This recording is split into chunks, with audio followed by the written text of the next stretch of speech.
Ladies and gentlemen, I am Paul, U.S. Army combat veteran. It is August 4th, 2022. This is your daily Ukraine update. And now that we're back, we're going to try to be breaking down, well, why Russia is advancing, or at least trying to, on basically every front. Let's break down why.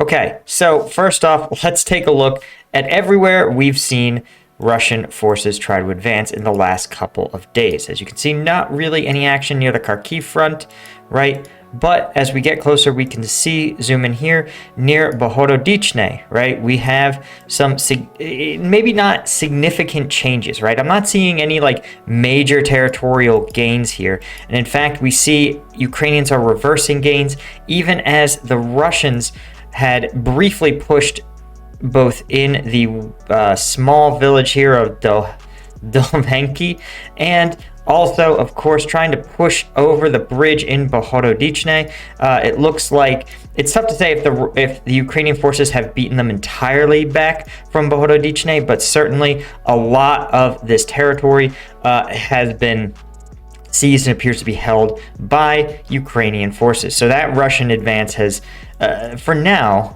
been blunted. But if we zoom out a little bit, and you can see here, there's still fighting going on in the area of Hirovika. Oh my God, I'm trying to get better at my pronunciation. Obviously, I don't speak Ukrainian. So the Russians have not been able to make gains there. But as we look at the Bakhmut front, this has been the focus of Russian offensive operations for maybe the past week. And you can see literally from the arrows, Russians are continuing to push and make advances all along this front. As we've talked about, I still think they are continuing their efforts to close this gap in the front to ensure that they can make a broad-based offensive towards Bakhmut. And I think that's what you're seeing here. You can see in this area near Zaitsev, they've made some breakthroughs, or at least pushed right up to the limits of the eastern suburbs of the town, or the outskirts of the town.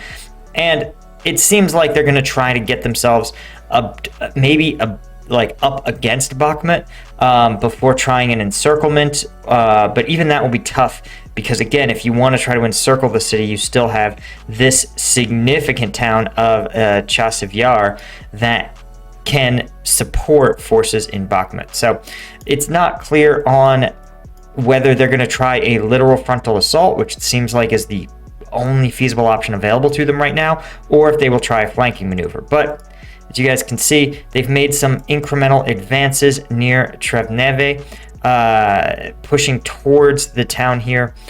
Again, incrementally advancing past this reservoir.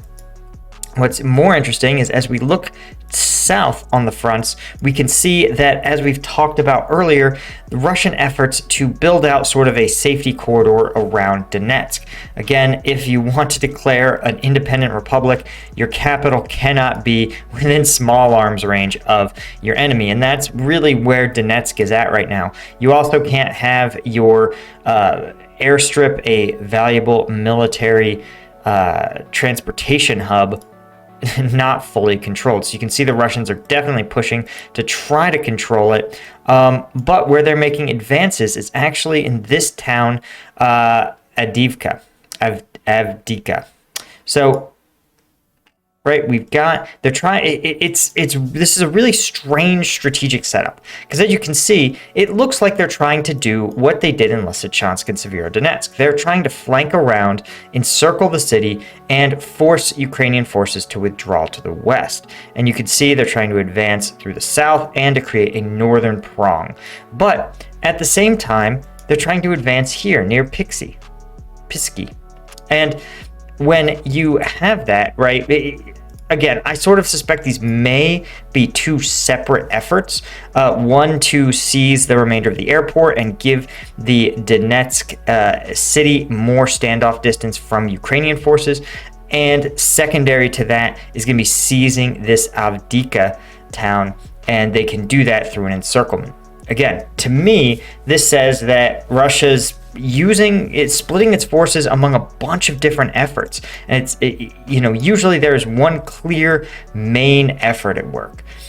We can see here there's also some fighting taking place in Marinka. Looks like Ukrainian forces are actually, well, it looks like there's been no real change in territory, just a slight reduction in fighting. As we zoom out, right, we take a look at the Kherson front. Yeah, you can see here these series of towns here, Yahorivka, Pavlivka, and Maiskilke. You can see that Ukrainian forces are actually trying to sort of push back, retaking parts of this town. I'm also curious about this because other than as a main route into Marinka, I don't really see a ton of like high value geography here. Like, why would you spend your forces? Possibly, again, maybe Russians want to try to capture this main thoroughfare into Donetsk. But it's really not clear to me that there's significant terrain, significant geography that's worth launching a major offensive operation. It's worth even really contesting some of these areas. As we see, right, there's still also some Ukrainian advances happening here. Again, this might just be low value territory being tightened up, where the map itself doesn't reflect the reality. But again, a lot of these appear to be largely low value villages, but it is good to see some Ukrainian gains happening.